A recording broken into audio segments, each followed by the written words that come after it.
आज मु आपण मानू उषुना चाउल किपरि सॉफ्ट एंड टेस्टी इडली बनइबे देखैबी। देखिपारुथिबे किपरि तुला परी नरम होईची पिठाटी आ खाइबाकू तो ही बहुत ही टेस्ट लागिवो। चलंतु भिडियोटी को स्टार्ट करिबा। आणटी देखिपारुथिबे केते सुंदर भाबरे फुलीची। इडली रो आणटा ही जेते भलो फुलिबो इडली पिठाटा ही सेते सॉफ्ट हबो।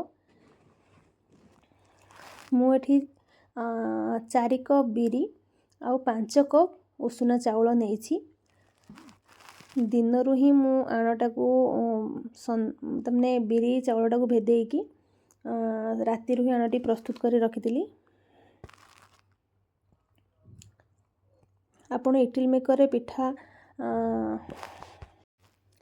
देबा पूर्व टिके टिके तेल ही भलसे लगे नेबे।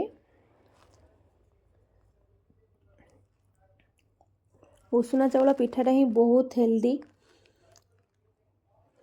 निश्चय थरे बनातु आ मते कमेंट माध्यम रे जणातु किपरि आपनकर पिठाटा भलो हैला कि नाही।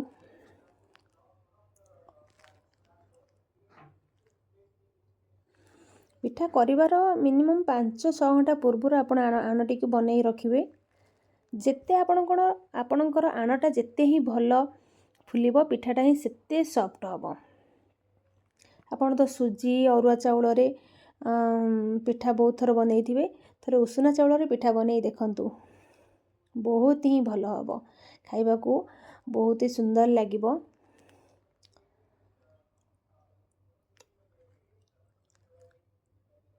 एपटे मु पानी गरम करी नेछि। पानी रे टिके ही बांफ आसले आपण पिठाटा को देई देबे। ए तो बांफ पिठा संग संग ही पिठा हे जिवो।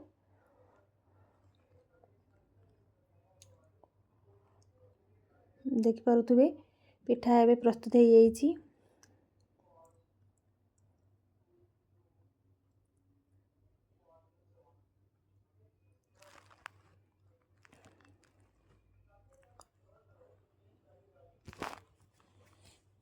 फाइनली एबे मु सब पिठा को खोली नेइछि।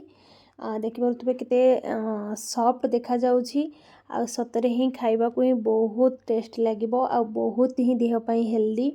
आपन को जदी भिडियोटी भलो लागे ताहले मो चैनल को निश्चय सब्सक्राइब करिवे आ भिडियोटी को लाइक करिवे आ कमेंट माध्यम रे मते जणाइबे। आपन एटा को मटर तरकारी किंबा चटनी सहित खाइबे बहुत ही बढ़िया लागिबो।